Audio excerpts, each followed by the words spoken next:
क्या था आज का हमारा डिस्कशन?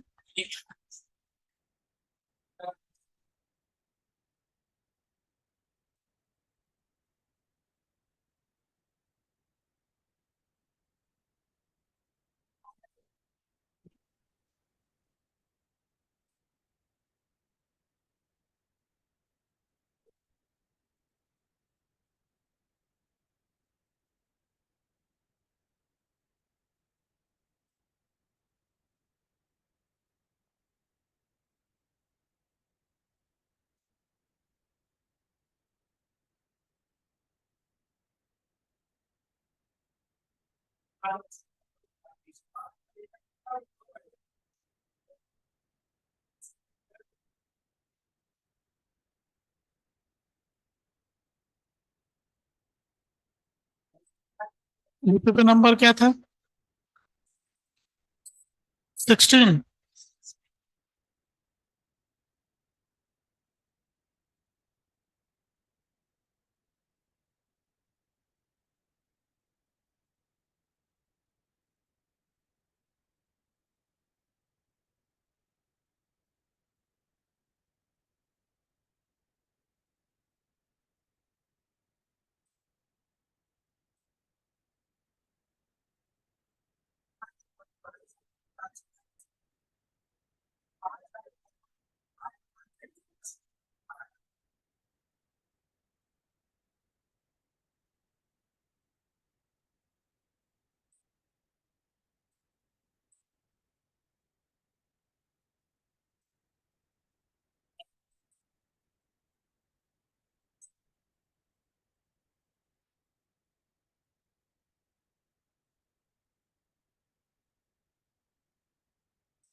0.16 है ना? 16 ही दिया मेरे पास। 0.16 है 15 का ना? 15 का 16 है यू।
कोई डाउट है क्या?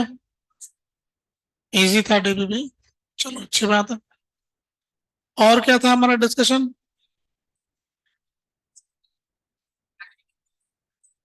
अच्छा, मैग्नेटिक प्रॉपर्टीज ऑफ सब्सटेंस, ये वाला सेक्शन दिया था आपको। आ जाइए ईएमएफ की शीट में, एक्सरसाइज 1 में, पार्ट 1 में, मैग्नेटिक प्रॉपर्टीज पार्ट 1। कोई सवाल पूछना है? वही पार्ट 1 में। पार्ट 2 में आ जाइए, ईएमएफ के शेड में मैग्नेटिक प्रॉपर्टीज वाला सेक्शन, पार्ट 2। कोई सवाल उसमें पूछना है? पार्ट 2 में भी नहीं पूछना है। 6 नंबर का J6, the material for making permanent magnet. अगर हम चाहते कि परमानेंट मैग्नेट बने तो उसमें क्या गुण होने चाहिए? तो हम ये चाहेंगे कि ज्यादा रिटेन करे, है ना। मैग्नेटिक फील्ड से निकालने के बाद रिटेंटिविटी ज्यादा होनी चाहिए, कोर्सिविटी भी ज्यादा होना चाहिए। उसको खत्म करने के लिए हमें ज्यादा मैग्नेटिक फील्ड की जरूरत पड़नी चाहिए, तो कोर्सिविटी भी ज्यादा हो, रिमेनेंस भी ज्यादा हो, या रिटेंटिविटी ज्यादा हो। ठीक है, रिटेन करना रिमेन करना वो एक ही चीज है ना, रिटेंटिविटी। आ जाइए, तो इस तरह से जे, मैंने कौन सा सवाल डिस्कस किया? J8 कर दिया और J6 पूछा था। हम्म। अब ये कहना चाहते कि ये तो मैंने बता दिया कि वो वाला मैग्नेट जिसको कहते हैं परमानेंट मैग्नेट में क्या चाहिए। अब इसमें लिखा है कि हिस्टेरेसिस लूप के बारे में पूछ रहे हैं कि परमानेंट मैग्नेट का कैसा होना चाहिए हिस्टेरेसिस लूप। तो हिस्टेरेसिस लूप का कार्य जो है हमारे लिए तो ये है कि ये बड़ा रहना चाहिए। अजय, ये विड्थ ज्यादा होनी चाहिए, ये हाइट भी ज्यादा होनी चाहिए। तो ऐसा लग रहा है टॉल एंड वाइड टाइप का होगा। दोनों चीज ज्यादा चाहते हैं हम। क्या दिया? वही दिया।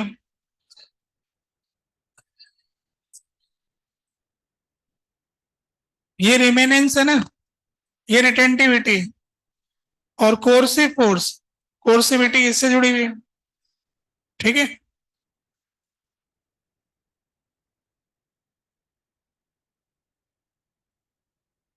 अब इसके बाद इसी में 13 नंबर का क्वेश्चन, पहले 12 नंबर का क्वेश्चन। ठीक है। Relative permittivity and permeability of material are respectively which of the following of these quantities are allowed for a diamagnetic material? Diamagnetic material में किसकी, तो हम जानते हैं कि डायमैग्नेटिक मटेरियल में रिलेटिव परमिएबिलिटी ये होती है और उसकी मैग्नेटिक ससेप्टिबिलिटी नेगेटिव होती है ना।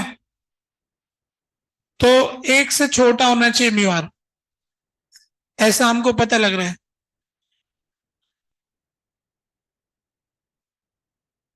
अब एप्सिलॉन के बारे में कहना चाहते हैं कुछ, तो हम ये जानते हैं कि एप्सिलॉन वाला जो होता है, एप्सिलॉन आर, ये मैग्नेटिक, उसका भी ऐसे ही फॉर्मूला होता है, epsilon r 1 plus electric susceptibility. ठीक है। ये जो एप्सिलॉन आर होता है अपन ने कैपेसिटर चैप्टर में पढ़ा था, वहां पे पढ़ा था इलेक्ट्रिक ससेप्टिबिलिटी। वो 1 प्लस इलेक्ट्रिक ससेप्टिबिलिटी होती है, इलेक्ट्रिक ससेप्टिबिलिटी हमेशा पॉजिटिव होती है। तो किसी भी सब्सटेंस का एप्सिलॉन आर का वैल्यू हमेशा 1 से बड़ा होगा, सिर्फ वैक्यूम का ही 1 होता है। ठीक है। इवन हम ये कहते हैं कि म्यू आर की वैल्यू ज्यादातर चीजों के लिए 1 के आसपास होती है। Mu r is nearly 1 for most of the object. अगर कभी किसी सवाल में दे नहीं रखा हो, जरूरत पड़ रही है, तो म्यू आर की वैल्यू तो 1 ले लेना। कुछ ऑब्जेक्ट को छोड़ दिया जाए स्पेशल टाइप के, ज्यादातर संसार की चीजों में ये 1 के आसपास है, क्योंकि जो ऐड और सब्ट्रैक्ट होने वाली क्वांटिटी पैरामैग्नेटिक और डायमैग्नेटिक में वो वैल्यू कम होती है, एक्सी एक्सएम जो है ना। तो बहुत कम घटा या बहुत कम जुड़ा तो लगभग 1 ही रहता है। ठीक है। तो क्या इससे आंसर आ रहा है? आपको कोई दिक्कत नहीं है? फिर इसके बाद क्या? 13 नंबर, 13 नंबर।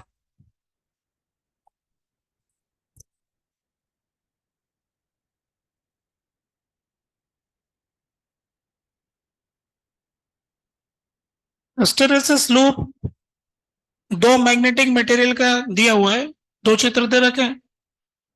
एक तो ग्राफ मोटा सा, एक तो ग्राफ पतला सा।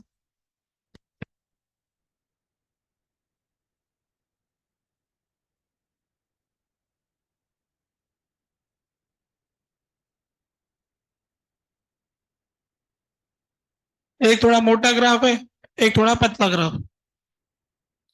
These materials are used to make the magnet for electric generators, transformer and electromagnetic core। ठीक है। ए और बी हमारे पास मटेरियल है। ये ए है, ये बी है, और ये ग्राफ बी वर्सेस एच है। इस तरफ इन्होंने बी बनाया और इस तरफ एच। यहाँ पर बी क्या है, उस मटेरियल के अंदर टोटल बी, तो उसमें वो आई ऐड होकर के आता है जो। ठीक है, total B, B versus H. तो ये कहना चाहते हैं कि एक तो ए मटेरियल, एक बी मटेरियल, तो किसको किसके काम में लेंगे? ठीक है। ट्रांसफार्मर हमने पढ़ ही लिया, क्या काम आता है। तो ट्रांसफार्मर एसी करंट में काम आता है, तो वहां लगातार करंट वेरी करता रहेगा, मैग्नेटिक फील्ड वेरी करता रहेगा। अगर उसके एरिया का एरिया बड़ा होगा तो नुकसान ज्यादा होगा, है ना। तो ट्रांसफार्मर में तो इस मटेरियल बी यूज करना चाहिए। ठीक है। ऐसा कौन सा ऑप्शन है कोई ऐसा? सी वाला। ऐसा और कोई नहीं है तो खत्म। इलेक्ट्रिक जनरेटर, जैसे अपन एसी सोर्स पढ़ा, वो इलेक्ट्रिक जनरेटर हो गया। तो एसी सोर्स में दो मैग्नेट रहती हैं, जिसमें कॉइल घूमती रहती है। तो जनरेटर के लिए हमें क्या चाहिएगा?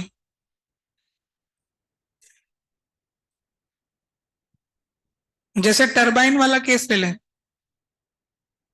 तो टरबाइन वाले में अपन को ऐसे मटेरियल को यूज करें, परमानेंट मैग्नेट का यूज करें, तो उसकी मैग्नेटिक प्रॉपर्टीज खत्म ना हो। जनरेटर में एक काम ये भी होता है कि नॉर्थ पोल के सामने नॉर्थ पोल आ जाए, तो ऐसे रिपेल करेंगे, वो घूमते लग जाएगा।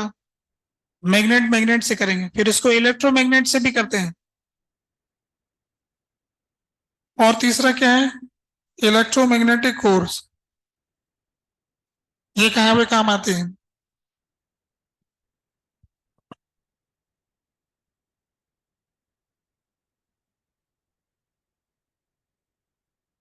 तो इलेक्ट्रिक जनरेटर में तो हमें एक मैग्नेट चाहिए जो मैग्नेटिक फील्ड पैदा करे, जिससे कि कॉइल घूमती रहे। तो उस मैग्नेट के लिए परमानेंट मैग्नेट चाहिए, जिसकी वजह से फ्लक्स पास होगा कॉइल में से, जिससे हमें करंट पैदा होगा। तो वो हमारे जनरेटर का मैग्नेट बिगड़ना नहीं चाहिए, तो ज्यादा रिटेन करने वाला होना चाहिए, वैसा चाहिए। अभी इलेक्ट्रोमैग्नेटिक कोर जो है, इसका कहाँ यूज होता है?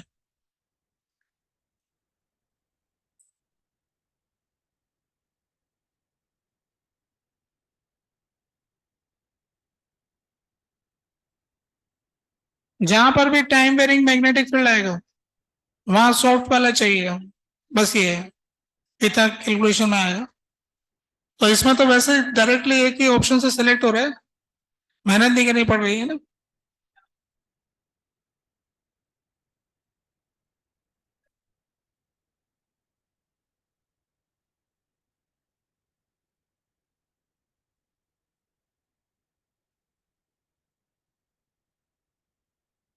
ठीक है, ये हो गया।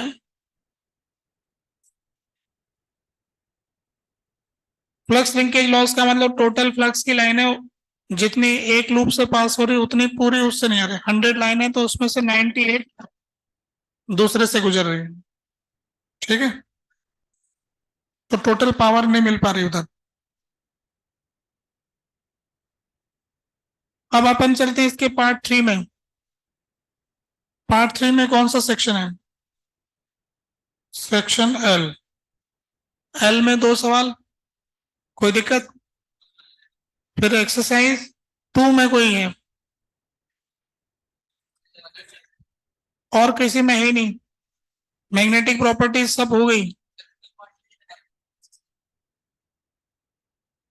अब एक्सरसाइज 3 में पूछना है।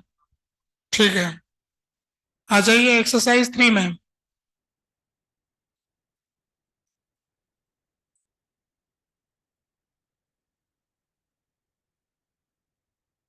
एक्सरसाइज 3 के पार्ट 2 में कुछ है ना, ऐसा बोल रहे हो?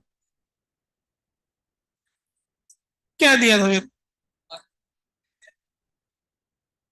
क्या बोला था?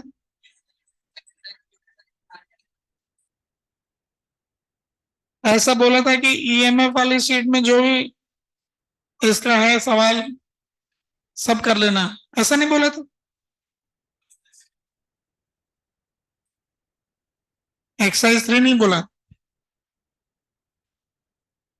ठीक है चलो, अगली बार कर देंगे। अब एचएलपी का नंबर निकालिए। HLP high level problems, EMI के हाई लेवल प्रॉब्लम, उसमें से दूसरा सवाल नहीं हुआ। क्या है दूसरा सवाल?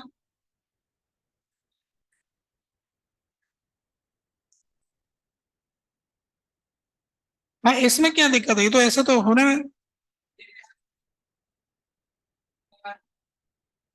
क्या मैग्नेटिक फील्ड टाइम वेरिंग है तो वो रूल नहीं लगता है, क्योंकि ये बताया गया था कि मोशनल ईएमएफ फिक्स बी के लिए होता है। तो अब दोनों का कॉम्बिनेशन हो गया ना, यानी दो निकाल। अच्छा, उसको करना चाहोगे तो दो दो ईएमएफ लगाओ, 2 ईएमएफ लगाने पड़ेंगे ना। जैसे अपने पास फ्लक्स के फॉर्मूले में बी इंटू ए है, तो एक तो हो गया D B by D T into A, और एक B into D A by D T, है ना। दो तरह के ईएमएफ है, एक चलने की वजह से और एक इलेक्ट्रिक फील्ड की वजह से। तो तुमने दोनों यूज नहीं किया जब बीएलवी लगाए थे। तो बीएलवी कब लगाना? जब बी यूनिफॉर्म हो, टाइम के साथ वेरी नहीं कर, बी नॉन यूनिफॉर्म चलेगा पर बी टाइम के साथ वेरी नहीं करना चाहिए। B should be constant with respect to time, नहीं तो एक इंड्यूस्ड इलेक्ट्रिक फील्ड की वजह से एक और ईएमएफ आएगा, वो भी इंक्लूड करना चाहोगे तो वो तुम हिसाब नहीं लगा पाओगे। इसलिए फेराडेज लॉ लगाओ। ठीक है, तो अब तो दिक्कत नहीं है। बताइए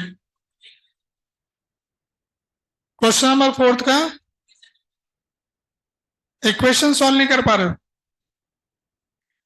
अच्छा, 4th क्वेश्चन। एक तरफ इंडक्टर, एक तरफ रजिस्टर, बीच में रॉड। रॉड को हमने वेलोसिटी दे दिया u, तो अपन मान लेते हैं इसकी वेलोसिटी किसी समय v, इसका l और ये r। अब देखो क्या होने वाला है, अंदर की तरफ मैग्नेटिक फील्ड, तो हम यहां पर एक बैटरी बना देंगे, BLV BVL, और यहां पर एक रेजिस्टेंस।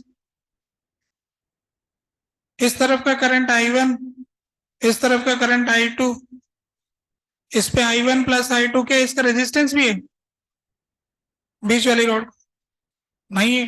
अच्छी बात। अब इस रॉड के ऊपर फोर्स लगेगा, वेलोसिटी तो इस तरफ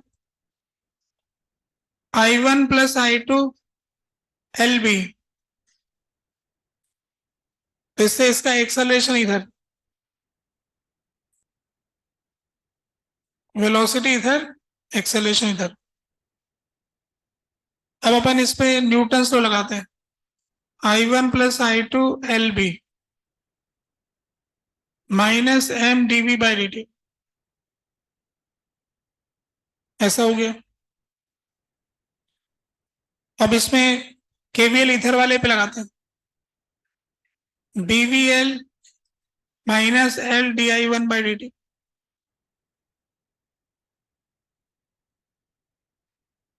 BVL minus I2R equal to 0। ठीक है, ऐसा हो गया। तो अब हम ऐसा करते हैं कि वैल्यू रख देते हैं। सवाल में ये पूछा है कि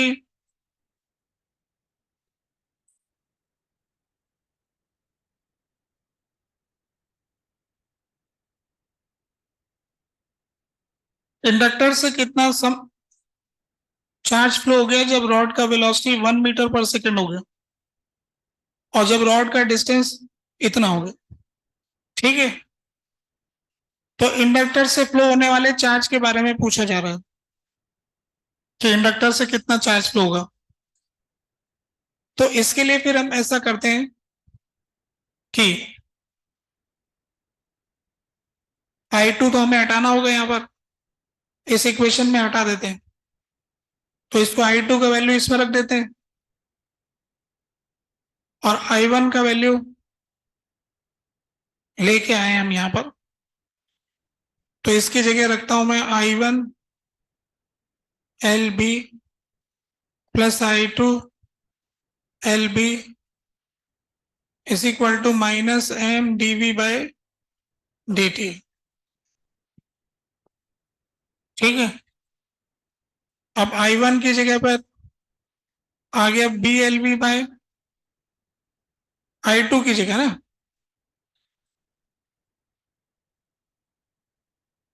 तो B² L² V by R is equal to minus M dv by D t. ऐसा हो गया, कोई कंफ्यूजन नहीं, कंक्लूजन है ना। अब dQ1 बाई डी टी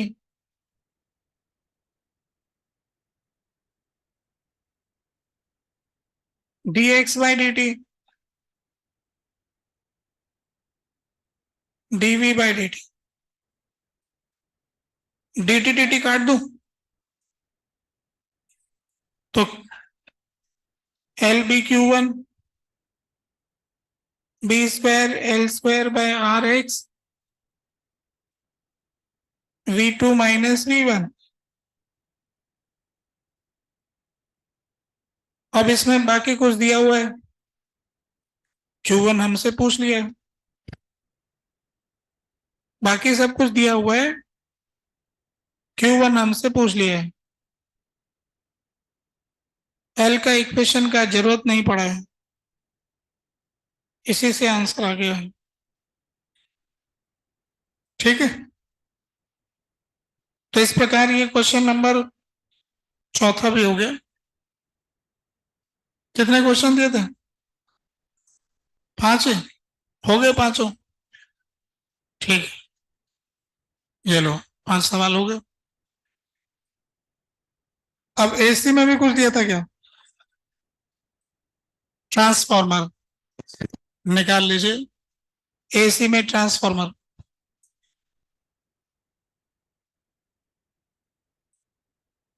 अब एसी की शीट में चलते हैं, ट्रांसफॉर्मर।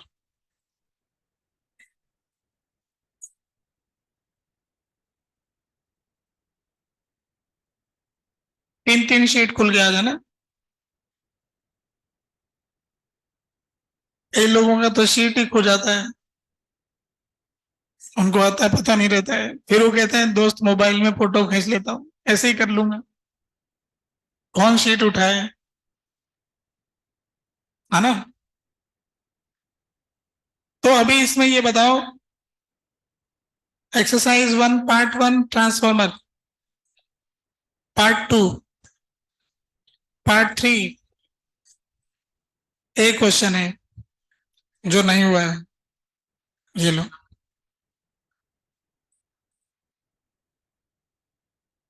पार्ट 3 का क्वेश्चन इवन, कितना आंसर आ रहा है?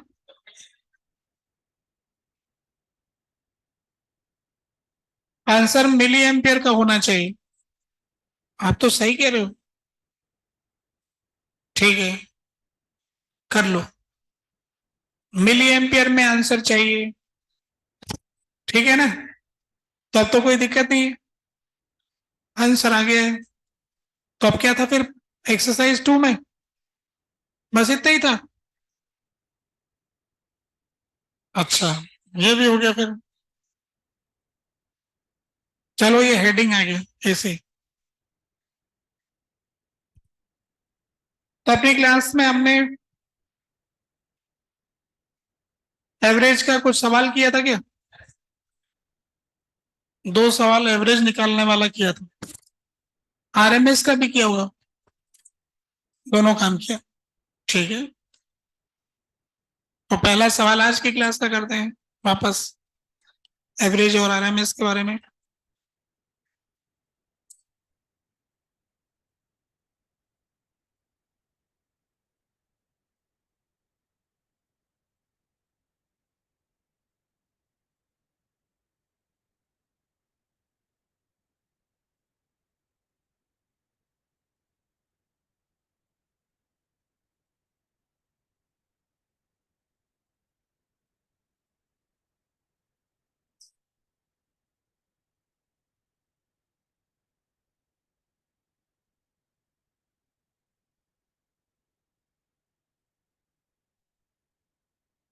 करंट टाइम के साथ ऐसे वेरी कर रहा है,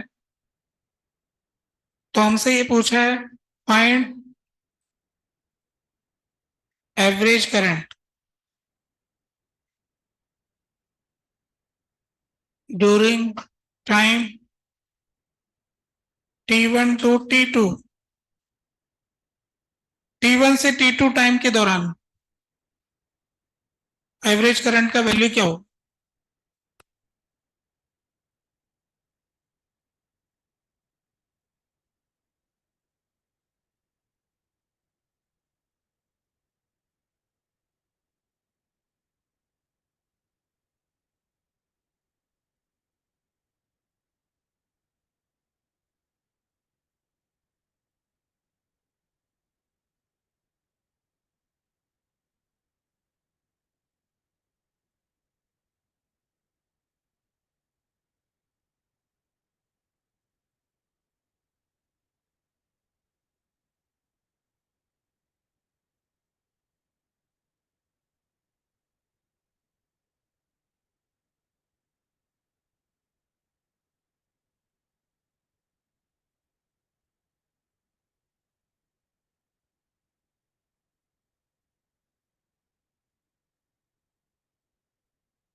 आगे आंसर, चलो देखो भाई, एवरेज करंट।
कॉस सी माइनस कॉस डी लगाते, क्या होता है?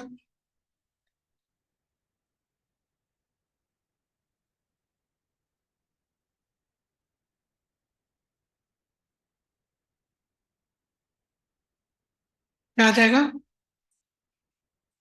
कोसाइन सी दिस, हाँ,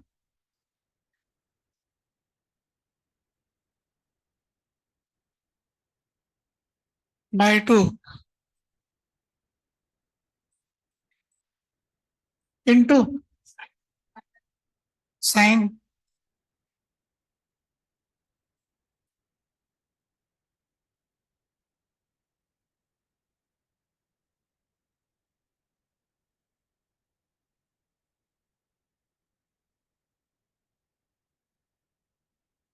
ऐसा हो गया।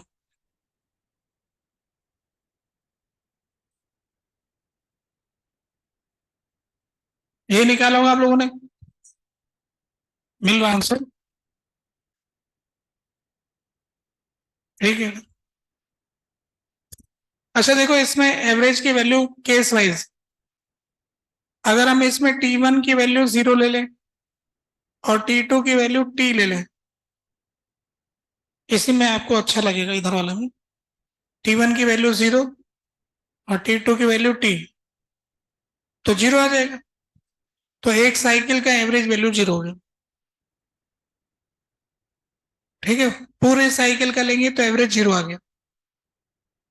अच्छा, हाफ साइकिल का देखते हैं। अगर हम टी वन की वैल्यू जीरो और टी टू की वैल्यू टी बाई टू ले लें, तो ये आधा टाइम हो गया।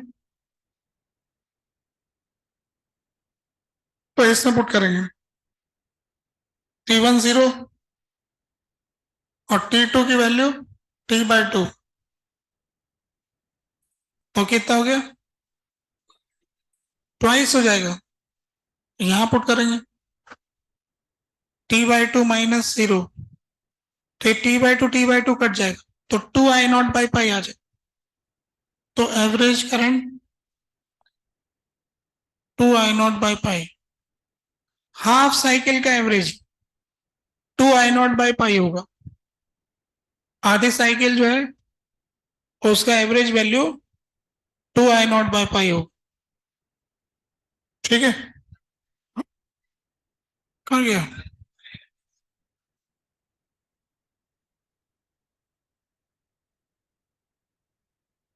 अच्छा, लाइट ऑन।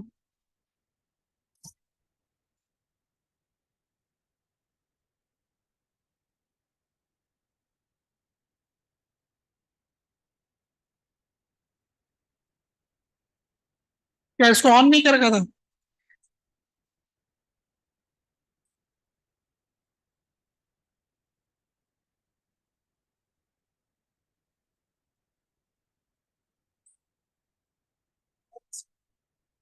क्या प्रॉब्लम हुआ उसको?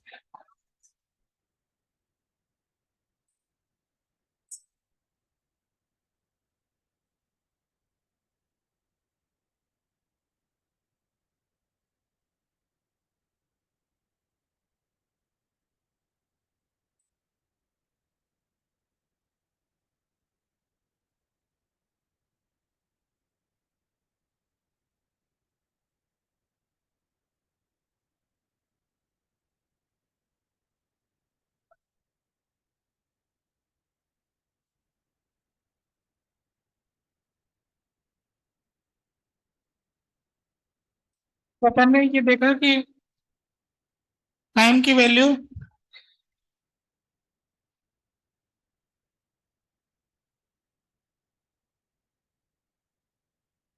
टी बाई टू, जीरो से टी बाई टू लिया ना, उसका average value half cycle two I not by pi, I naught इसकी पीक वैल्यू थी। अच्छा, अगर अपन टी बाई फोर से थ्री टी बाई फोर लेंगे तो क्या होगा? टी बाई फोर से लेके थ्री टी बाई फोर, तो जीरो आ जाएगा। उसमें रख के देखोगे ना, तो जीरो आ जाएगा। तो कहने का मतलब कि अलग अलग इंटरवल के लिए अलग अलग है, पर एक साइकिल का 0 है, आधी साइकिल का इतना है, ऐसा हमको पता लग गया। दूसरा सवाल करना चाहते हैं, अगर आधी साइकिल ऐसी है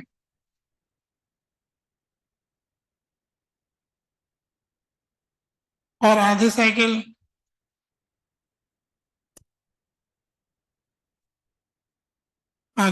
ऐसी है और आधा साइकिल ऐसा है,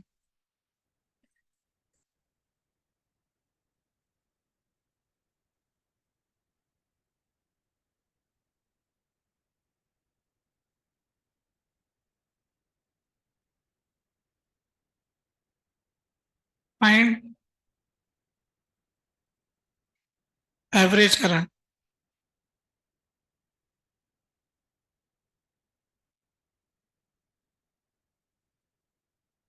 कंप्लीट साइकिल का एवरेज करंट क्या हो? करो साइन करो, ये साइन करो है।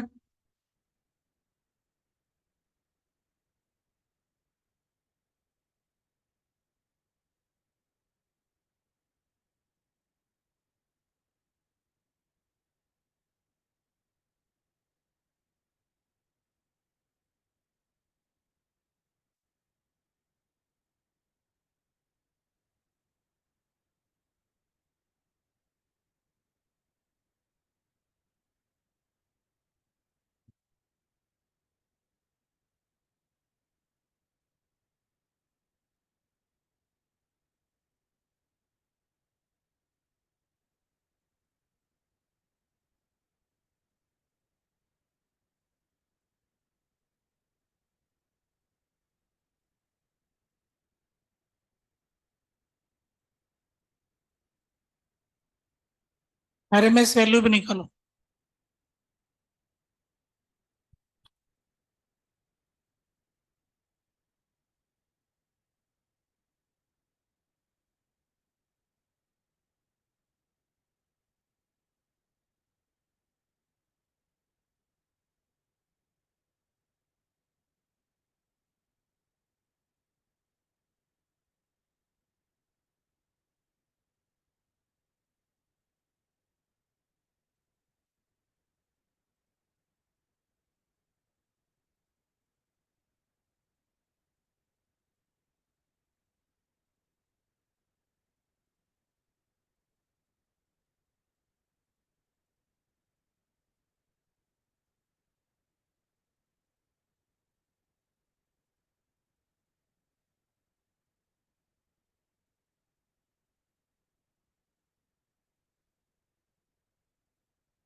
चलो मिलाते हैं,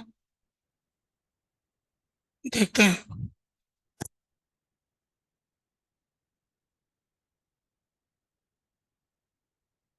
हमारे पास ये फॉर्मूला था, I average, I1 average into T1, I2 average into T2 upon T1 plus T2, ये वाला फॉर्मूला लगा देंगे। अगर हम किसी इंटरवल की एवरेज वैल्यू जानते हैं तो उसका उपयोग कर सकते हैं इस फॉर्मूले में। तो हमने पढ़ा था आधी साइकिल का 2I0/पाई होता है, यूज कर लेते। 2I0/पाई इंटू T/2, दूसरे वाले का average value -I0 into T/2 divided by T. तो इससे जो आएगा वो एवरेज वैल्यू, टी से टी कट गया तो ये आ गया I0/पाई -I0/2, है ना, माइनस का आएगा एवरेज। ठीक है, तो ये तो हो गया एवरेज वैल्यू। फिर आरएमएस वैल्यू के लिए भी पढ़ा था हमने, IRMS under root of I1 RMS का square into T1, I2 RMS का square into T2 upon T1 plus T2। RMS value के लिए फॉर्मूला कुछ ऐसा होता है। तो इस हाफ वैल्यू का RMS value peak value upon root two होता है। पूरी साइकिल का भी वही होता है, हाफ का भी वही होता है। तो यहां पर आ गया I0/√2 इसका स्क्वायर इंटू T/2, और इसका तो -I0 होगा या I0 हो जाएगा। आरएमएस वैल्यू I0 इसका स्क्वायर इंटू T/2, नीचे हो जाएगा टी से टी कट जाएगा। तो ये कितना आएगा देखो, I0/2 4, I0/4, I0² / 4 plus I0² / 2, ऊपर नीचे 2 से गुणा किया, और √3 I0/2। तो आरएमएस वैल्यू आ गई √3 I0/2। यही निकाला हुआ आप लोगों ने, नहीं तो समझ गए होंगे ऐसा निकालते। तो ये जानकारी हो गई, एक और सवाल करते हैं, इसके आगे बढ़ते हैं।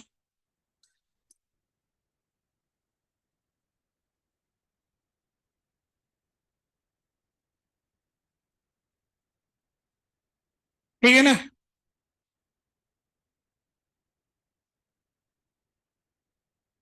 कोई दिक्कत नहीं है, आगे बढ़ते हैं।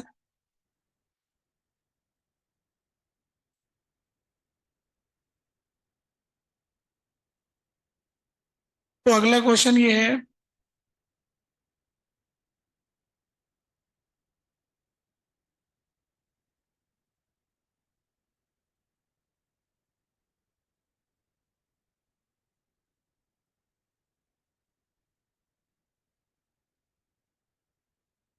ये करंट हमें दे रखा है,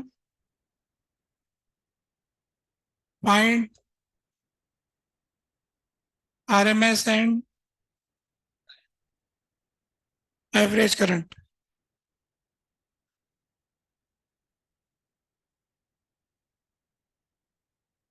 आरएमएस करंट बताइए। अब आपको इक्वेशन दे दिया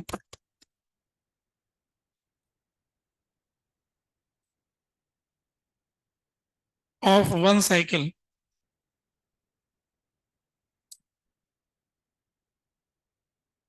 कुछ नहीं कहते तो एक साइकिल मान लेते हैं।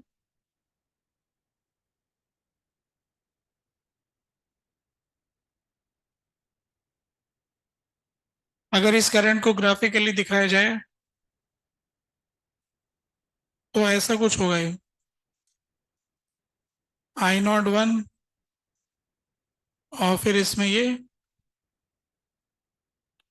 I02 इसके ऊपर चला जाएगा, करंट वर्सेस टाइम। I01 की लाइन पे I02 पर नीचे हो रहा हो, जैसे I01 जीरो होता है तो वैसा होता है ना। I01 ऐड होने से ग्राफ ऊपर खिसक गया, साइन का कर्व ऊपर चला गया।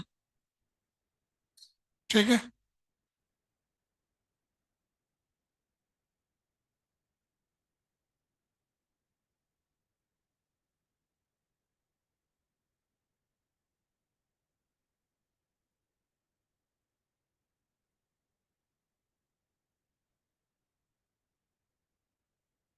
आ गया ना आंसर। चलो मिला लेते हैं। सॉल्यूशन वन, पहले आरएमएस वैल्यू निकालते हैं। तो हमें दे रखा है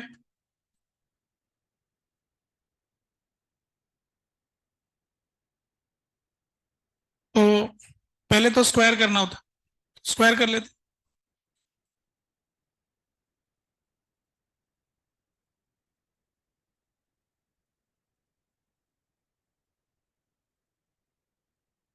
ठीक है।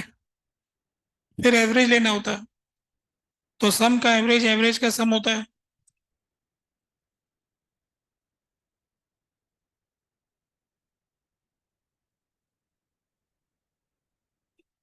हाँ भी लिख रहे हैं।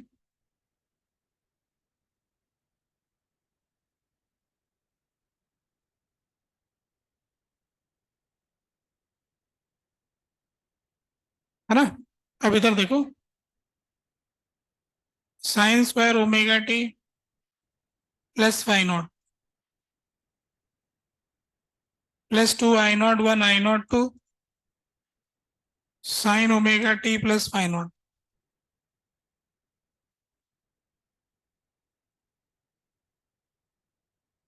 अब इसका एवरेज वैल्यू निकालेंगे, तो कांस्टेंट का एवरेज वैल्यू तो वही होता है। साइन स्क्वायर का एवरेज वैल्यू आप जानते हैं, हाफ होता है। और इसका एवरेज वैल्यू जीरो होता है। फिर इसका रूट लेंगे, तो ये अंडर रूट में आ गया।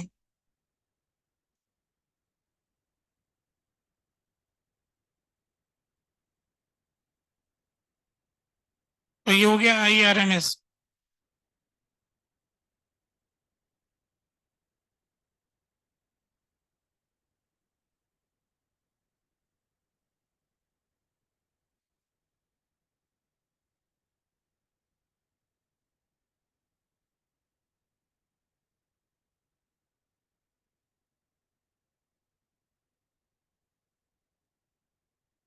रूट मीन स्क्वायर वैल्यू का आंसर है। अब एवरेज वैल्यू का देखते हैं।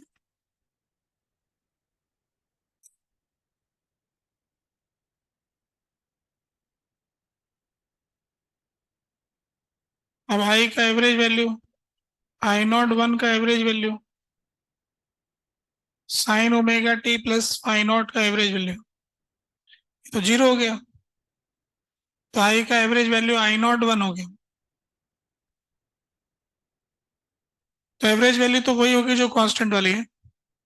साइन वाले का तो एवरेज जीरो आ गया। तो एवरेज वैल्यू आ गई आई नॉट वन। ठीक है, ये हो गया। एक और सवाल कर लेते हैं।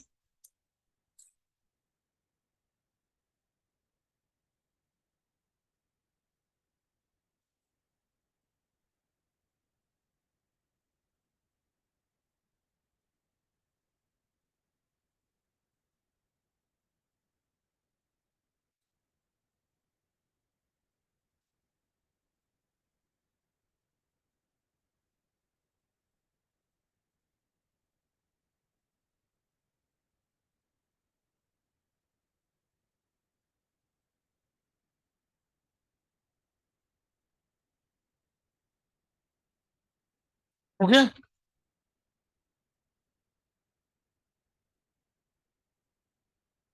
Next question, I not one sine omega T phi not one I not two sine omega T phi not two find R M S value of current.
आ गया।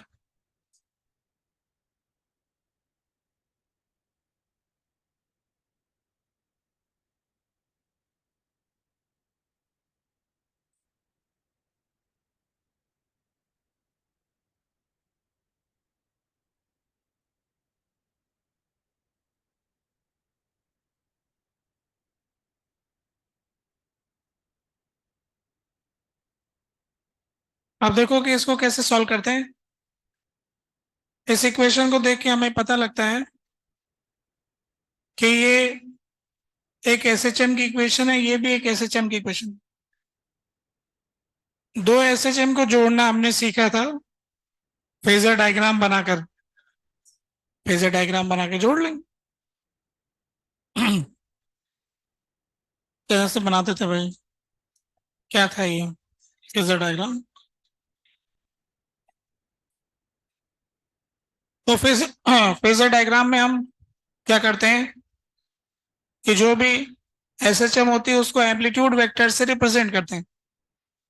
तो इस एसएचएम का एम्पलीट्यूड है आई नॉट वन, और इसका frequency angular frequency omega है, और टी इक्वल टू जीरो पे इसका एंगल है फाई नॉट वन। तो हम एक एम्पलीट्यूड वेक्टर बनाएंगे जिसका एंगल फाई नॉट वन होगा। ये टी इक्वल टू जीरो का फेजर डायग्राम है, और ये ओमेगा से घूम रहा है, और इसका वैल्यू है आई नॉट वन। तो फेजर डायग्राम में किसी भी एसएचएम को एक वेक्टर से रिप्रेजेंट करते हैं, एम्पलीट्यूड वेक्टर। ये जीरो टाइम का फेजर डायग्राम है। ऐसा एक और है, उसको हम आई नॉट टू, और इसका एंगल फाई नॉट टू, ऐसा हो गया। ये भी ओमेगा से घूम रहा है। अब हमने ये पढ़ा था कि इनका जो रिजल्टेंट होता है वो दो एसएचएम के सम को रिप्रेजेंट करता है, और उसका एम्पलीट्यूड ऐसे आ रहा है।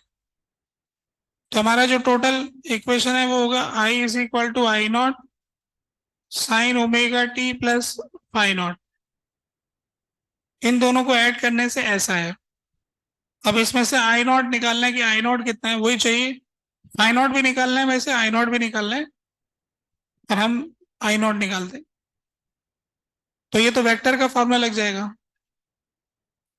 Under root of I not one का square plus I not two का square, two I not one I not two cos pi not two minus pi not one. ये आ गया, ये इसका एम्पलीट्यूड आ गया। तो आई आर एम एस जो होता है वो आई नॉट बाई रूट टू होता है, तो इसको रूट टू से डिवाइड कर दो। आई आर एम एस जो होता है वो आई नॉट बाई रूट टू होता है, क्योंकि एस एच एम की इक्वेशन है ये। तो अंडर रूट ऑफ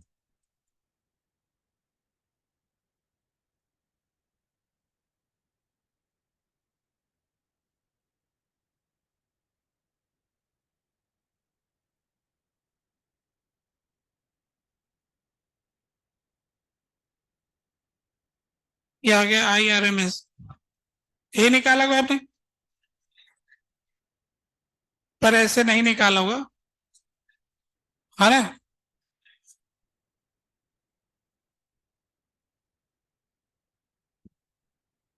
दूसरे तरह से निकालते हैं। ये तो हो ही गया तरीका, ये तो आपके 11वीं क्लास का तरीका है, सबको अच्छे से आता है फेजर डायग्राम में जोड़ना। क्योंकि साइन वाले में अपन ने निकाला था ना, घरों में जो करंट आता है आई पी का अपॉन रूट टू, वही वाला है। साइन ही आया ना सम, एस एच एम में जोड़ा तो एस एच एम, तो आया एस एच एम, तो उसका पीक वैल्यू का रूट टू से डिवाइड होगा, तो आर एम एस वैल्यू आएगा। अच्छा, आई नॉट तो आपको पता है कि ऐसे निकालते हैं, ये फाई नॉट कैसे निकालते हैं? याद है क्या कुछ 11वीं क्लास में? टेन फाई नॉट, इनके हॉरिजॉन्टल कंपोनेंट कर लेंगे। इनके वर्टिकल कंपोनेंट कर लेंगे, डिवाइड कर देंगे। तो I not one sine phi not one, I not two sine phi not two, I not one cos phi not one, I not two cos phi not two. ऐसा पढ़ा था ना वही। तो दो एसएचएम को हम वेक्टर एडिशन से जोड़ के बता सकते हैं। ये फेजर डायग्राम क्यों बताया मैंने, क्योंकि इस चैप्टर में हम बहुत यूज करने वाले हैं, है ना, इस चैप्टर की जान है ये। जिसको ये फेजर डायग्राम आता है उससे ये चैप्टर बढ़िया हो जाता है। आने में क्या रखा है, दो वेक्टर को जोड़ना तो हर बच्चे को आता है, तो उसमें क्या रखा है, कुछ भी नहीं है, कोई भी जोड़ लेता है। अच्छा एक बात और कह रहा हूँ, ये जीरो टाइम का डायग्राम है, तो ये डायग्राम घूम रहा है, ये ओमेगा से घूम रहा है, ये ओमेगा से घूम रहा है, तो ये भी ओमेगा से ही घूमेगा, इसलिए इसकी इक्वेशन में ओमेगा है। फाइ नॉट कौन सा एंगल है, ये वाला एंगल फाइ नॉट है, यहां से लेके यहां तक का एंगल फाइ नॉट। तो जीरो टाइम पे इसका जो एंगल है वो ये है phi naught, t zero put किया तो ये फाइ नॉट है। अच्छा इसकी जो किसी भी टी टाइम में डायग्राम बनाएंगे तो सब में प्लस ओमेगा टी आ जाएगा, प्लस ओमेगा टी, सभी के फॉर्मूले में प्लस ओमेगा टी आ जाएगा, क्योंकि सबका एंगल बराबर घूमेगा। अच्छा किसी का भी प्रोजेक्शन देखोगे, अच्छा किसी टाइम टी का बनाते हैं डायग्राम, तो ऐसा बनता है आई नॉट, और ये हो जाता है omega T plus phi naught. ये फेजर डायग्राम हो गया टी टाइम का, टी टाइम का फेजर डायग्राम है, ये ओमेगा से घूम रहा है। अच्छा इसका जो वैल्यू वाई एक्सिस के ऊपर आएगा, ये वाली वैल्यू, ये किसके बराबर है, I not sine omega T plus phi not, यही है ना। तो वाई एक्सिस पे जो वैल्यू आ रही है वो इंस्टेंटेनियस वैल्यू दे रही है, इस एम्पलीट्यूड की जो लेंथ है वो पीक वैल्यू दे रही है, इसको √2 से डिवाइड करेंगे तो आरएमएस वैल्यू आ जाएगी। तो एक ही डायग्राम में तीनों वैल्यू मिल रही, इस एम्पलीट्यूड वेक्टर की जो लेंथ है वो है पीक वैल्यू, उसको √2 से डिवाइड करेंगे तो आ गई आरएमएस वैल्यू, और इसका वाई एक्सिस पे जो प्रोजेक्शन है उस इंस्टेंट का इंस्टेंटेनियस वैल्यू, है ना, instantaneous value Y component, Y component will give, vector का जो वाई कंपोनेंट है वो इंस्टेंटेनियस वैल्यू है,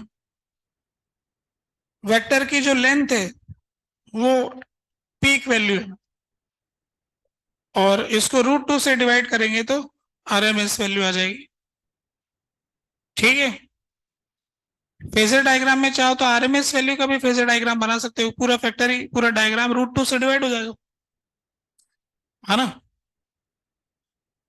तो ये आपने सवाल देख लिया, हो गया। अब दूसरे तरीके से किए होंगे, वो तरीका बताता हूँ, मेथड 2। अगले पेज पे जाता हूँ, method second, I is equal to I not one sine omega T plus phi not one, I not two sine omega T plus phi not two. तो पहले आपने स्क्वायर किया होगा, क्योंकि आपने देखा कि ऐसा हो रहा है, हम भी कर लेते हैं स्क्वायर।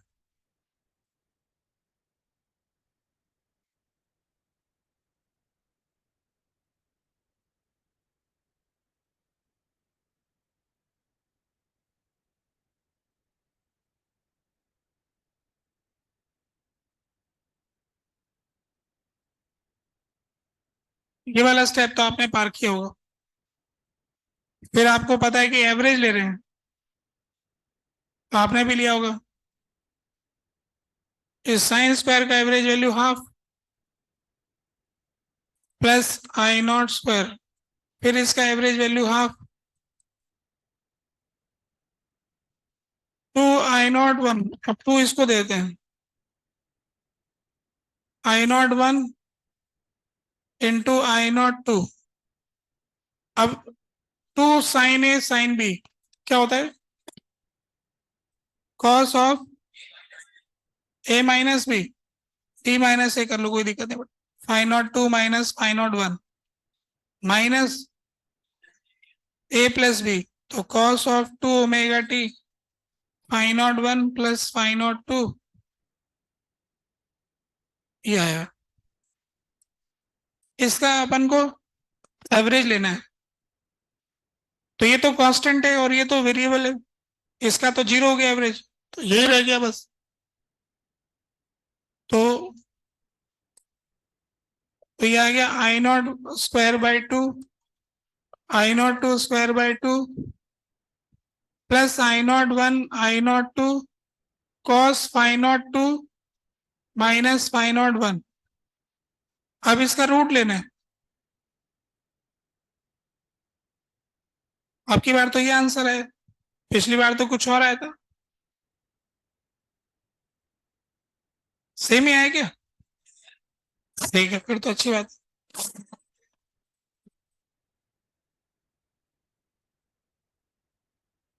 तो इस प्रकार ये जानकारी हो गई, हमने कई तरह के सवाल कर लिए, डायग्राम वाले, इक्वेशन वाले, कि आरएमएस वैल्यू कैसे निकालते हैं, एवरेज वैल्यू कैसे निकालते हैं। इसके आगे बढ़ते हैं।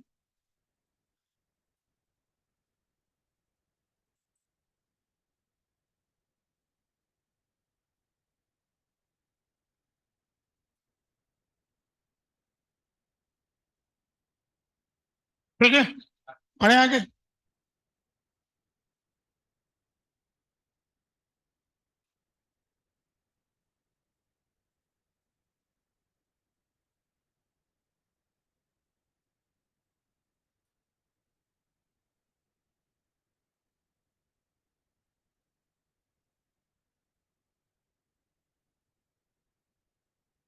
बढ़ू मैं ना आगे? चलो अब देखो आगे। अब हम लेते हैं value AC source and register. अब हम सर्किट की तरफ बढ़ेंगे। अपन ने पिछली क्लास में एसी सोर्स के बारे में तो बता ही दिया था, वोल्ट मीटर अमीटर के बारे में थोड़ा जानकारी दे ही दिया था। अब अपन सर्किट की तरफ बढ़ेंगे। तो अगर एक एक सदस्य को एसी सोर्स के साथ जोड़ेंगे तो क्या होगा, ये देखने जा रहे हैं। तो पहले रजिस्टर का नंबर लगाएं, रजिस्टेंस को बुलाएं कि जरा इसको एसी सर्किट में लगाओ, क्या होता है इसके साथ। तो एसी सोर्स के साथ में रेजिस्टेंस को लगाएंगे, तो एसी सोर्स का कोई वोल्टेज होता है, अपन तो साइन ओमेगा टी ले लेते, ऐसा कुछ होता है। कुछ फाइव नॉट लेना चाहो तो फाइव नॉट भी ले लो, उसमें कोई दिक्कत नहीं हमें, सिंपल केस ले लेते हैं। तो मान लेते हैं कि इसमें करंट आ ही जाएगा, प्लस माइनस का साइन आएगा।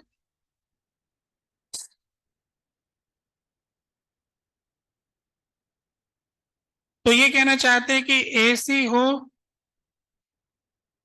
या डीसी हो, केसीएल और केवीएल तो हमेशा लगेगा।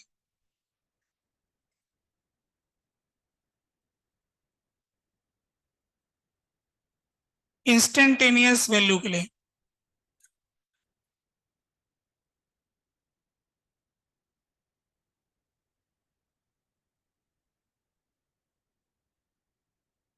अगर आपको इंस्टेंटेनियस वैल्यू में हिसाब चाहिए तो हर इंस्टेंट पे केसीएल लगेगा, हर इंस्टेंट पे केवीएल लगेगा, क्योंकि चार्ज कंजर्व हमेशा है ना। तो केसीएल केवीएल की इक्वेशन हर क्षण लगेगी, पर पीक वैल्यू में नहीं लगेगा, है ना।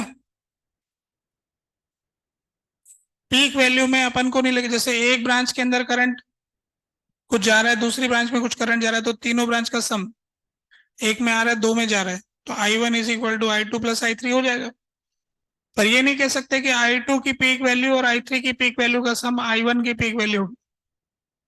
पीक वैल्यू के लिए किरचॉफ्स नहीं लगाते हैं ना। पीक और आरएमएस वैल्यू के लिए किरचॉफ्स लॉ मत लगाना, सिर्फ इंस्टेंटेनियस वैल्यू के लिए लगाना, क्योंकि उसमें हमेशा लगता है। ठीक है, तो अब लगा देते हैं केवीएल की इक्वेशन। तो हमारे पास इक्वेशन आ गया V naught sine omega t minus I R equal to 0।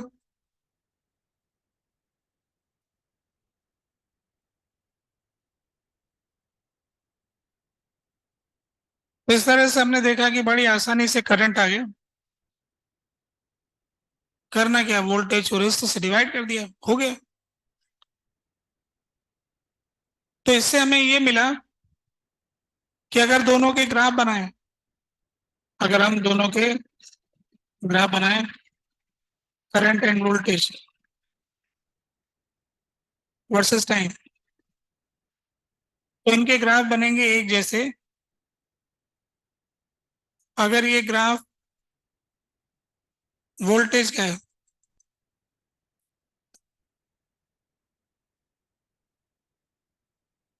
तो करंट का ग्राफ भी इसके जैसा ही होगा।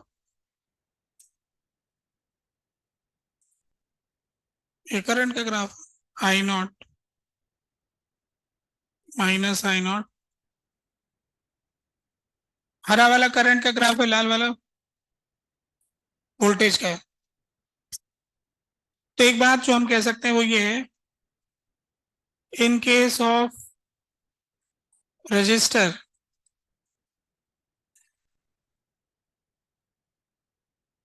Current through register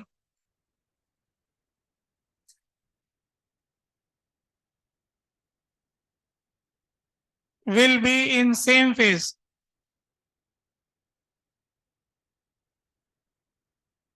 with potential difference across register।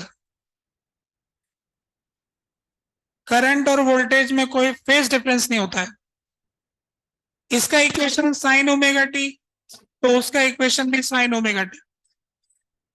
एक का equation sign omega T plus 30, तो दूसरे का भी साइन ओमेगा टी प्लस 30। तो जो भी वोल्टेज का फेज होगा वही करंट का फेज होगा, दोनों में कोई फेज डिफरेंस नहीं होगा। फेजर डायग्राम में दिखाएं तो दोनों की एसएचएम इस तरह से दिखाई जाएगी। किसी टी टाइम का फेजर डायग्राम, तो टी टाइम का फेजर डायग्राम बनेगा तो आई नॉट और वी नॉट दोनों एक ही ओमेगा से घूम रहे होंगे और दोनों का एंगल बराबर है, सेम फेज में घूमते हैं, कोई फेज डिफरेंस नहीं होता। तो बड़ा आसान काम हो गया। अगर मुझे इंस्टेंटेनियस वैल्यू निकालनी है तो हमने देखा कि आई इंस्टेंटेनियस बराबर वी इंस्टेंटेनियस अपॉन रेजिस्टेंस आ गया। वी इंस्टेंटेनियस को रेजिस्टेंस से डिवाइड किया, आई इंस्टेंटेनियस आ गया। I peak V peak upon resistance, I R M S V R M S upon resistance. तो रेजिस्टेंस के लिए तो कुछ भी निकालना हो बड़ा आसान काम है। इंस्टेंटेनियस वोल्टेज पता हो, रेजिस्टेंस से भाग दो, इंस्टेंटेनियस करंट आ जाएगा। पीक वोल्टेज पता हो, रेजिस्टेंस से भाग दो, पीक करंट आ जाएगा। आरएमएस वोल्टेज पता हो, रेजिस्टेंस से भाग दो, आरएमएस करंट आ जाएगा। ऐसा लगता है ये तो कोई नया चैप्टर नहीं, वही है, रेजिस्टेंस को देख के लगता है। अब इसमें पावर का कैलकुलेशन बताने के लिए मैं दूसरे पेज पे जाना चाहता हूं।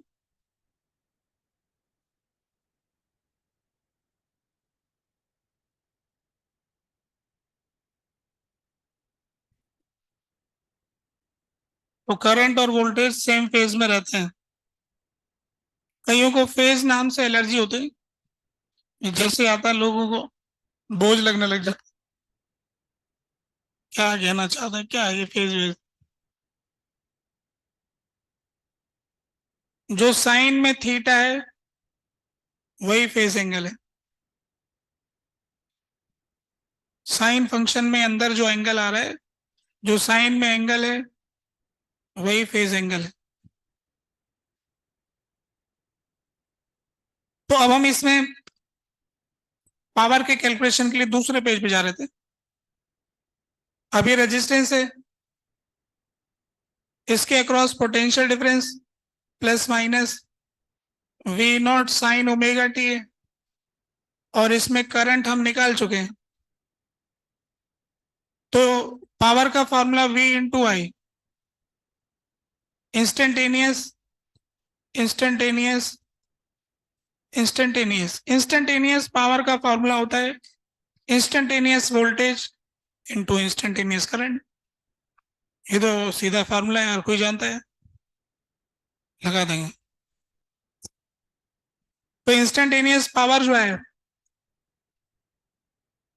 अब इंस्टेंटेनियस वोल्टेज तो हो गया V naught sine omega T, और इंस्टेंटेनियस करंट हो गया V naught sine omega T upon resistance. तो instantaneous power V naught square by R sine square omega T.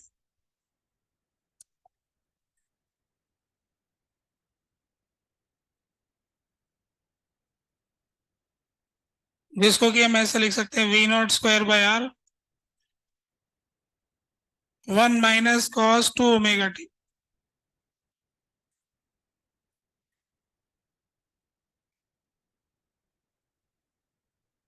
ठीक है। अब देखो, इसमें यूं कहना चाह रहे थे कि अगर हम इसका ग्राफ बनाएं इंस्टेंटेनियस पावर का, इंस्टेंटेनियस पावर वर्सेस टाइम, तो इसका ग्राफ तो कोई भी बना देता।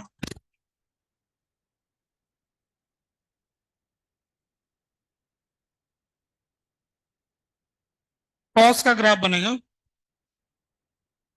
इन्वर्टेड कॉस का ग्राफ। तो ये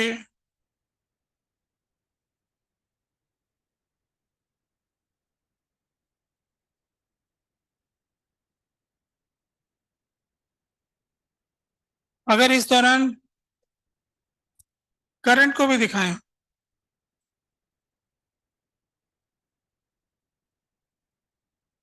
तो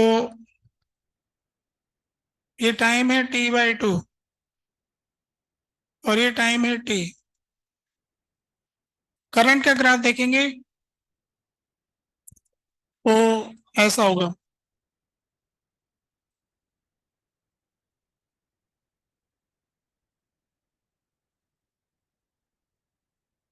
तो ये हो जाएगा हमारे पास V naught square by R, और ये V naught square upon 2r।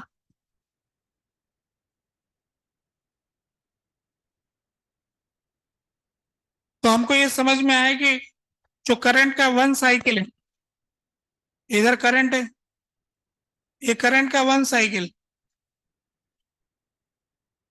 तो पावर का 2 साइकिल हो गया। 1 साइकिल तो ये हो गया, एक और साइकिल ये हो गया। तो हम ये कह सकते हैं कि पावर की फ्रीक्वेंसी डबल है, क्योंकि इसके फॉर्मूले में ओमेगा डबल है, क्योंकि पावर के फॉर्मूले में ओमेगा डबल है, इसलिए पावर का फ्रीक्वेंसी डबल है। 2 बार उसका ग्राफ रिपीट कर जाता है।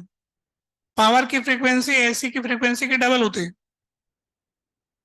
एसी की फ्रीक्वेंसी 50 है तो पावर की 100। तो इंस्टेंटेनियस वैल्यू के पावर के संबंध में ये बात हमने जानी। पल पल बदलती दुनिया में कौन इंस्टेंटेनियस में इंटरेस्ट रखता है? सब लोग कहते हैं हमें तो आप एवरेज बता दो। तो साइन स्क्वायर फंक्शन की एवरेज वैल्यू हाफ होती है। तो एवरेज वैल्यू हो गया V0² बाई 2R। अच्छा, V0² बाई 2R को आप है ना ऐसा भी लिख सकते हो, V0 को लिख सकते हो I0 × R। तो क्या हो गया, I0² × R/2।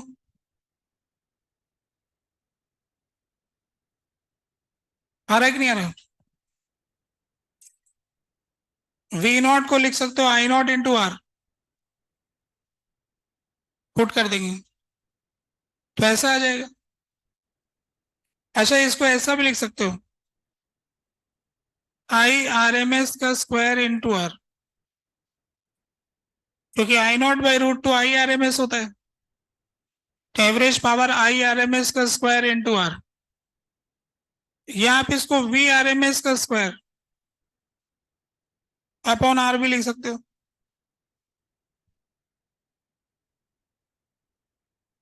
तो एवरेज पावर पूछी जाती है जनरली, वो इस तरह से आती। तो सर्किट का सदस्य रजिस्टर आता है तो कुछ खास नहीं होता। I RMS² × R power consume करता है पर साइकिल। एवरेज पावर हो गया माने इतना जूल पर सेकंड, इतना joule per second on an average. Power कम ज्यादा हो रहा है ऐसे। अच्छा देखो, ये ऐसा क्यों हुआ कि पावर हमेशा प्लस का है? तो अगर आप वोल्टेज का ग्राफ देखोगे तो वोल्टेज का ऐसा आएगा। तो आप देखेंगे कि जब करंट पॉजिटिव है वोल्टेज पॉजिटिव, प्लस गुणा प्लस प्लस हो गया। जब करंट नेगेटिव तो वोल्टेज नेगेटिव, माइनस माइनस गुणा प्लस हो गया, तो ग्राफ ऊपर प्लस में चला गया। Minus into minus is also plus, तो करंट भी माइनस वोल्टेज भी माइनस गुणा होके हो गया प्लस, इसलिए पावर हमेशा प्लस है। तो रेजिस्टेंस में करंट इधर जाए या इधर जाए, खर्चा होता ही होता है, खर्चा तो ऐड ही होता है। कुछ कहना चाहते हो?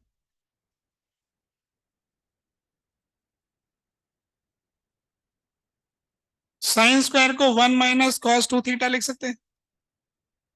फिर माइनस कॉस का ग्राफ ऐसा होता है, फिर प्लस करने से कॉस का ग्राफ ऊपर खिसकता है।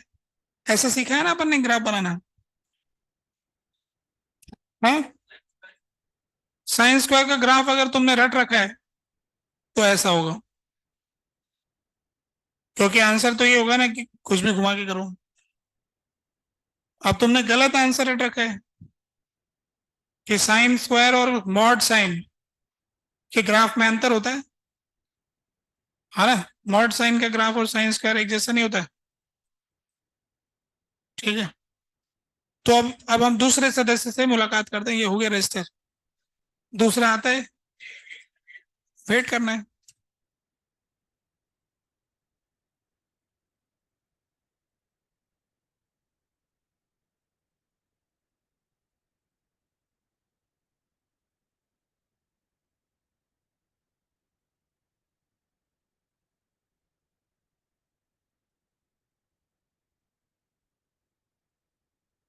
ठीक है, आगे बढ़े।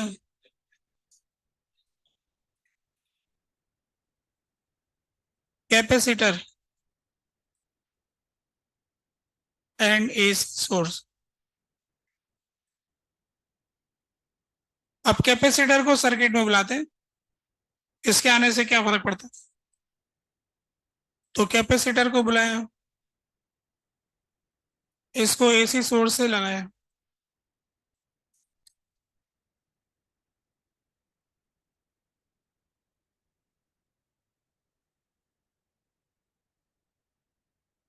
मान लेते हैं कि इस पे Q charge minus Q charge, यहाँ पे करंट आई।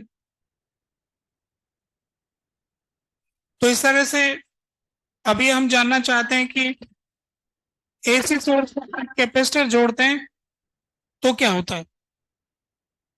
तो अब देखो कि क्या होता है।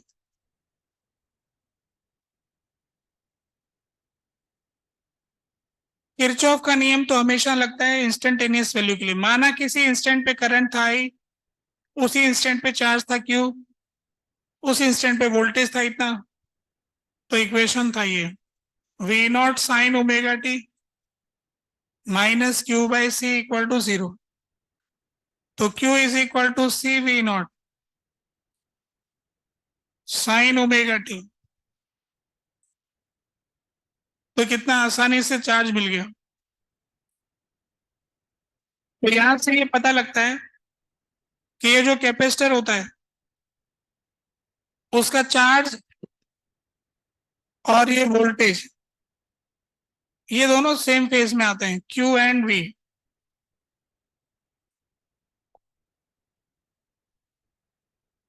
अगर मैं वी का ग्राफ ऐसा दिखाता हूं,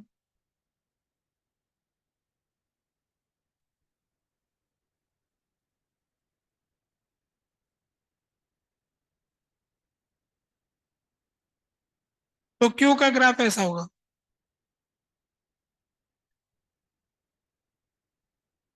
क्यू नॉट,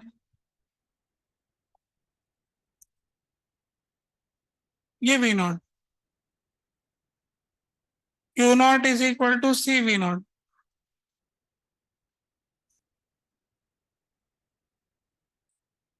तो हम ये कह सकते हैं कि in case of capacitor,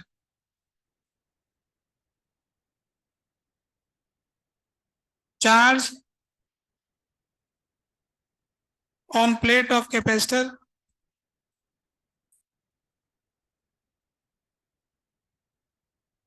will be in same phase with voltage across capacitor।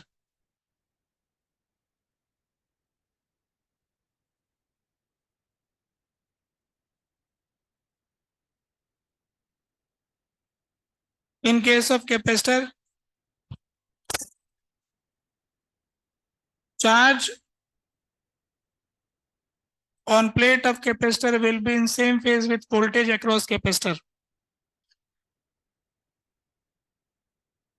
Capacitor के केस में ऐसा होता है, ठीक है।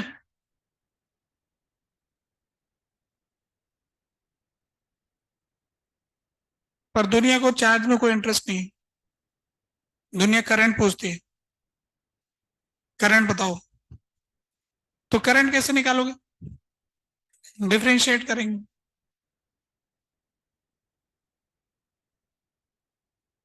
तो डिफरेंशिएट करने से साइन का कॉस हो जाता है,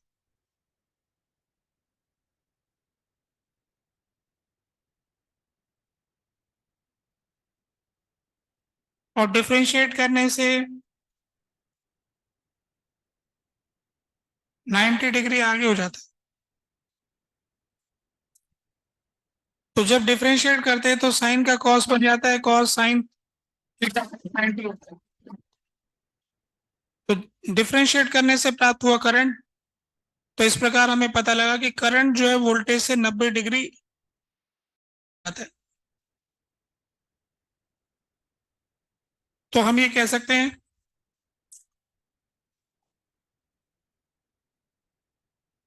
current leads by 90 degree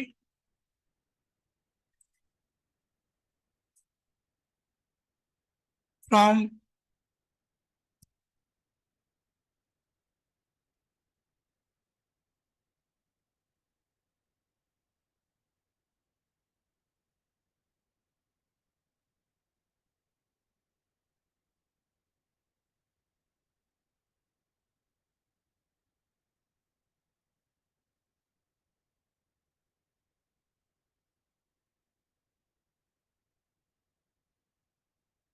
capacitor में चार्ज तो वोल्टेज के साथ सेम फेज में होगा, पर चार्ज का डेरिवेटिव वोल्टेज से आगे चला जाएगा। तो फेजर डायग्राम में दिखाऊं आपको, तो Q का जो ग्राफ है सी वी नॉट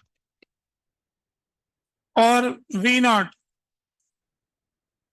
ये जीरो टाइम का फेजर डायग्राम बना रहा हूं।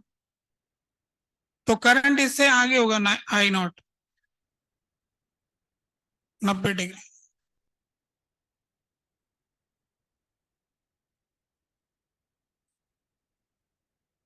चार्ज और वोल्टेज सेम फेज में है और उसका डेरिवेटिव 90 आगे है। 90 आगे का मतलब साइन थीटा से, जैसे कॉस थीटा में जो अंतर है वो 90 डिग्री आगे होने में अंतर होता है। जो साइन में थीटा है वही फेस एंगल है। तो साइन में इसका एंगल है ओमेगा टी प्लस 90, और उसका ओमेगा टी घटाया तो फेस डिफरेंस आ गया 90 डिग्री। अच्छा, इसमें जो हमको पीक वैल्यू मिल रहा है वो कैसे मिल रहा है? इंस्टेंटेनियस वैल्यू तो आ गया ये। अब इसमें एक चीज और कहते हैं, ये जो आई है इसको आप लिख सकते हो वी नॉट डिवाइडेड बाय 1/ओमेगा C sine omega T plus phi not,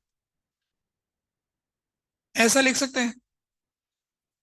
अब ये वाली क्वांटिटी जो है वो वी नॉट बाय आर की जगह ये चीज आ गई, तो इसके लिए एक दूसरा सिंबल दे रहे हैं, वी नॉट अपॉन एक्स सी।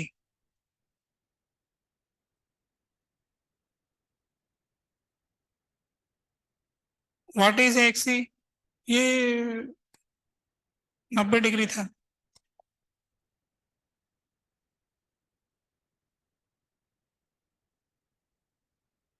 एक्स सी क्या है?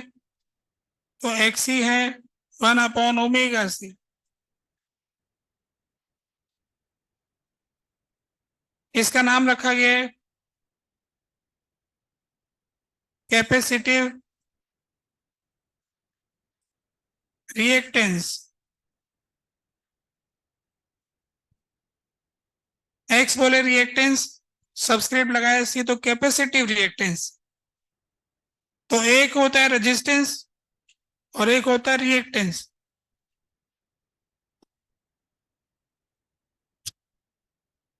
रेजिस्टेंस तो सीधा होता है, जब आएगा विरोध करेगा। कांस्टेंट करंट हो, कांस्टेंट वोल्टेज हो, वेरिएबल वोल्टेज हो, कह आर से डिवाइड करो आ जाएगा सब कुछ।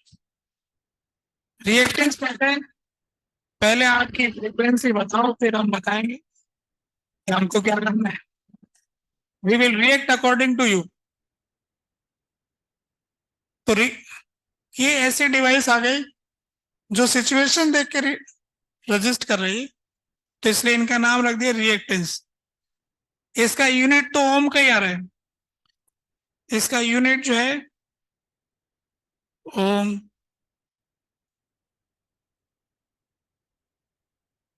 ओम का ही यूनिट आता है, ठीक है। ओम ही लगेगा इसमें भी।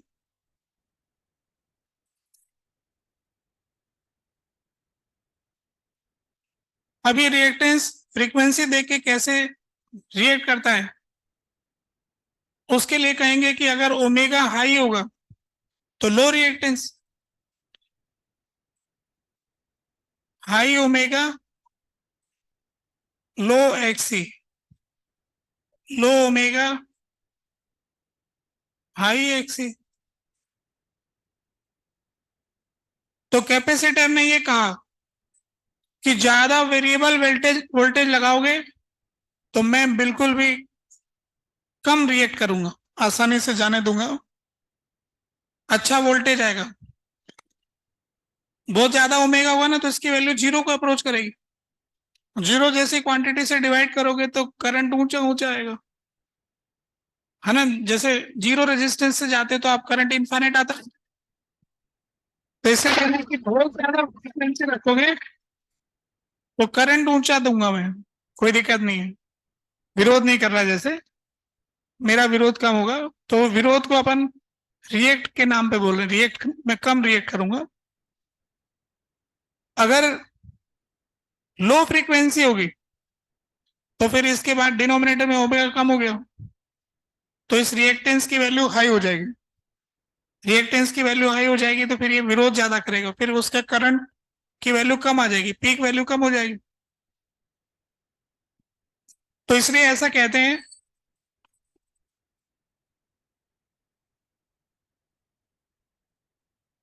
Capacitor acts like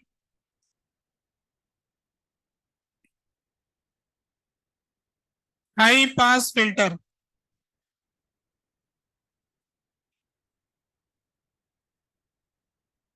high pass filter, high frequency वालों चले जाओ, गुजर जाओ यहां से। लो फ्रीक्वेंसी वालों ठहर जाओ, क्योंकि लो फ्रीक्वेंसी वालों का तो एम्पलीट्यूड गिरा देता है ये। तो इधर तो आता है अच्छे एम्पलीट्यूड का, इससे गुजरता है तो फिर बाद में छोटा हो जाता है कि ज्यादातर उधर ही रह गया। तो लो फ्रीक्वेंसी वालों का ये विरोध करता है। ऐसा कहते हैं कि ये डीसी का अपोज करता है, एसी का सपोर्ट करता है। ऐसा क्यों है, अगले पेज पे बता रहे हैं। कैपेसिटर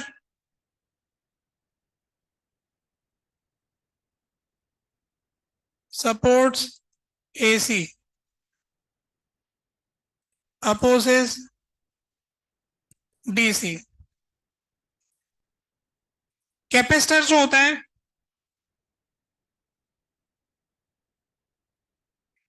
एसी का तो गुणगान करता है कि बढ़िया है, okay okay. DC with not okay. DC के साथ इसको क्या समस्या है,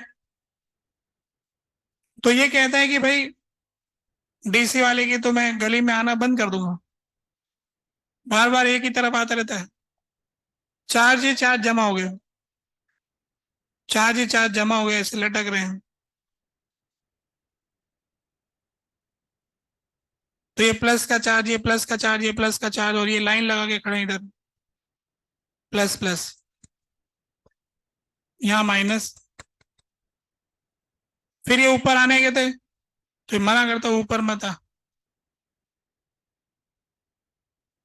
वहीं ठहर जा, जगह नहीं। डीसी में क्या होता है, एक ही एक तरफ करंट जाता है, तो इससे कैपेसिटर नाराज हो जाता है। चार्ज चार्ज चार्ज, फिर इतना भयंकर इलेक्ट्रिक फील्ड क्रिएट होता है जो रुका हुआ चार्ज गली में दूसरे चार्ज को घुसने नहीं देता। तो अपन ने पढ़ा था कि कैपेसिटर जब एक बार चार्ज हो जाता है तो उसके रास्ते में अंधेरा हो जाता है, लाइट ऑफ हो जाती है, बल्ब जलना बंद हो जाता है, करंट जीरो हो जाता है। तो कैपेसिटर की गली में करंट खत्म हो जाता है, क्योंकि इसको डीसी पसंद नहीं। ये डीसी में तो ऐसा हो रहा है। अच्छा, एसी में क्या हो रहा है, एसी में क्या होता है कि चार्ज इस पे चढ़ता है, फिर कूद जाता है, फिर चढ़ता है,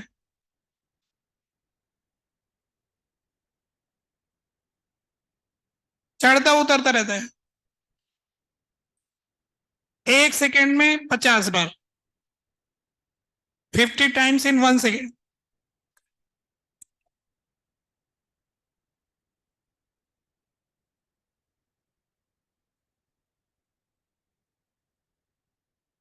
या 100 टाइम,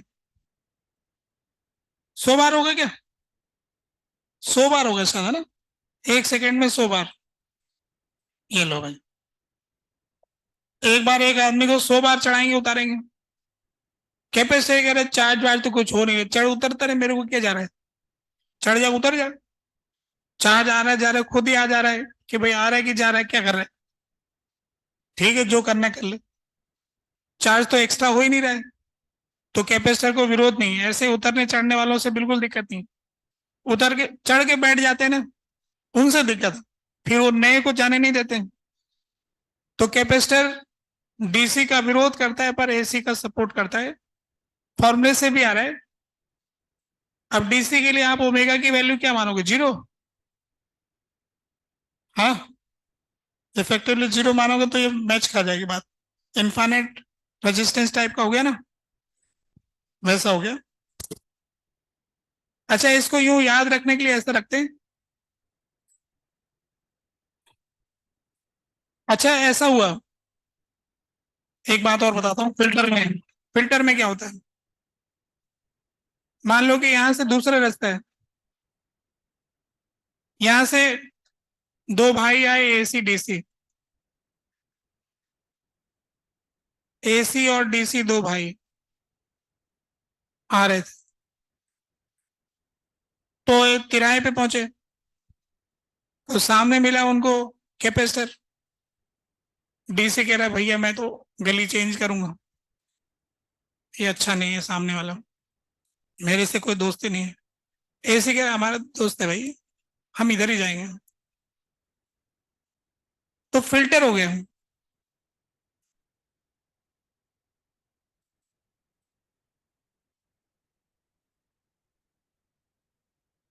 ठीक है, तो हाई फ्रीक्वेंसी वाले लोग तो कूद के उस पार चले जाते हैं, इसलिए कहता है हाई पास फिल्टर। जितना फ्रीक्वेंसी ज्यादा होगा उसका रेजिस्टेंस रिएक्टेंस कम होगा, उसका एम्पलीट्यूड ज्यादा होगा, तो हाई फ्रीक्वेंसी वालों का तो एम्पलीट्यूड उस तरफ ज्यादा हो जाएगा, और कम वालों का मतलब कम रहेगा। तो हाई वाले तो पास हो गए, लो वाले फेल हो गए। एसी जैसे शॉर्ट सर्किट हो रहा है तो वहां से जाएगा ना जिधर शॉर्ट सर्किट हो रहा है, इसके लिए कम रेजिस्टेंस है, थोड़ा वो जाएगा पर कम जाएगा। सिंबॉलिकली बता रहे हैं, है ना, पूरा ईमानदारी से कैलकुलेट नहीं कर रहे हैं, रफली बता रहे हैं। ठीक है, ये एसी डीसी दो भाई आते कैसे हैं? भाई की इक्वेशन बताऊं क्या? ये वाले, ये रहा डीसी और ये एसी भाई, एसी डीसी दो भाई, वो दिख रहा है, वो वाला। ये दोनों आएंगे तो क्या होगा? हालांकि ये सिंबॉलिक बात है, समझाने के लिए, एकदम परफेक्ट नहीं है ऐसे, तो समझाने के लिए हम यूं भी कहते हैं, याद रखने के लिए यूं कहते हैं कि देखो डीसी जो होता है ना, डीसी होता है सीधा। डीसी बोले डायरेक्ट, डायरेक्ट को हिंदी में सीधा करंट बोलते हैं, फिर सीधा जाके भिड़ जाएगा इधर, उस तरफ नहीं जा पाएगा, ब्लॉक हो गया। और एसी जो होता है वो कूद के जाएगा।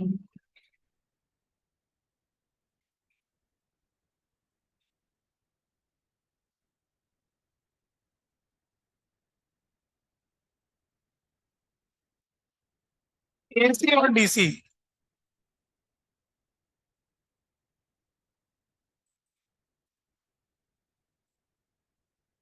कुछ कह रहे हो? दो टाइप के करंट कैसे आ सकते हैं? कैसे करंट आ सकते हैं यूं पूछना चाह रहे हो? ये तो बड़ा आसान है, इधर से आई नॉट वन आ रहा है और इधर से I not two sine omega T आ रहा है, तो तुम बताओ किरचॉफ लॉ से इसमें कितना आ रहा है? वही वाला एसी डीसी दो भाई वाला आएगा ना। ये तो ऐसे ही फालतू डायग्राम है। इतनी सी बात है कि भाई रिएक्टेंस इसका अलग अलग है, मेन बात ये है। हिसाब लगाना तो बाद में सीखेंगे, किसमें कितना बढ़ता है एग्जैक्ट हिसाब लगा सकते हैं हम, अभी नहीं लगा सकते, पूरे समझने के बाद आ जाएगा। तो कैपेसिटर के अंदर अब पावर का कैलकुलेशन रह गया है, जल्दी से बताता हूँ। पावर तो वही होता है वी इंटू आई, इंस्टेंटेनियस। तो इसका वैल्यू आ गया वी नॉट अपॉन एक्स सी। चलो वी नॉट तो ये तो पहले वी नॉट ही है, पहला तो हो गया V naught sine omega t, दूसरा हो गया V naught upon X C cos omega T.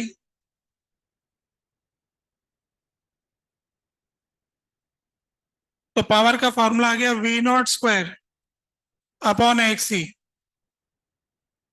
Sign omega t cos omega t. तो इसका ग्राफ बन जाएगा साइन टू ओमेगा टी वाला। तो इंस्टेंटेनियस पावर का ग्राफ इनका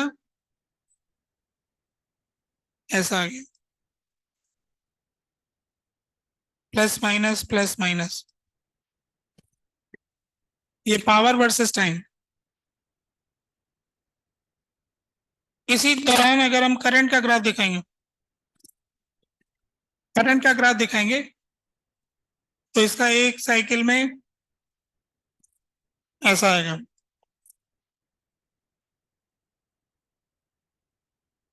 ऐसा नहीं आएगा, ऐसा नहीं आएगा। करंट का ग्राफ जो आएगा कॉस का ग्राफ आएगा।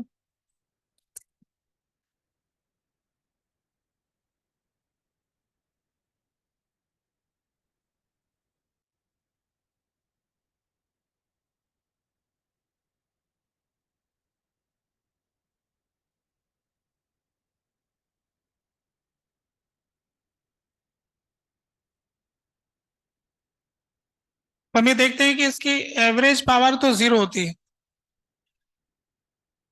तो कैपेसिटर कहता है कि मैं तो कुछ नहीं खाता। तो कैपेसिटर कुछ खाता नहीं है, लेता है वापस देता है। तो कैपेसिटर और एसी सोर्स एनर्जी एनर्जी खेलते हैं, ले कैपेसिटर एनर्जी वापस देता है, ले सोर्स तेरी एनर्जी, ये ले कैपेसिटर एनर्जी, ये ऐसे आन जान आता जाता रहता है, नुकसान की कोई जगह नहीं है। फिर लोग कहेंगे कि इसका क्या यूज है। तो कैपेसिटर ये कहता है कि मेरा ये यूज है कि बिना खाए करंट फिक्स करता हूँ, करंट की वैल्यू को डिसाइड करता है ये। ठीक है, अब आज का वक्त तो इसमें खत्म हो गया। आपकी क्लास क्लास होगी। ठीक बात, अब क्या कर सकते हैं। अब आप लोगों ने बताया कि आप एक डीपीपी करेंगे, और क्या करेंगे। हाँ, वो जो एक्सरसाइज 3 के अंदर जो पार्ट रह रहा है ना, पार्ट 2 में जो सवाल रह गए वो कर लेना। ठीक है।